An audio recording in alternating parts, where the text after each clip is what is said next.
देवियों सज्जनों, पुरस्कारों का तीसरा वर्ग है होलिस्टिक डेवलपमेंट ऑफ डिस्ट्रिक्ट्स, यानी जिलों के समग्र विकास का। इस वर्ग में केंद्र सरकार की 11 फ्लैगशिप स्कीम्स के क्रियान्वयन में सर्वश्रेष्ठ प्रदर्शन करने वाले देश के 5 जिलों को पुरस्कार प्रदान किया जा रहा है। और इसमें पहला जिला है गुजरात का राजकोट।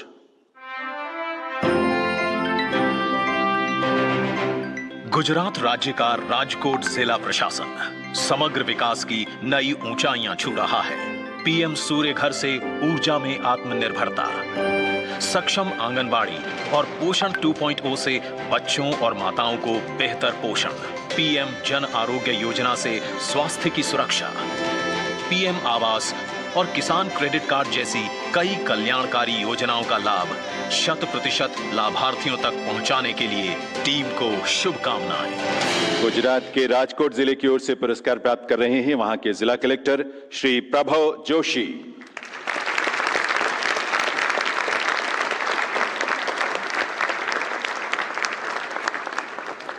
સાંજ સમાચાર ફેસબુક પેજને લાઇક કરો, વિડીયો શેર કરો અને વધુ વિગતવાર સમાચાર માટે sanssamachar.net વિઝિટ કરો।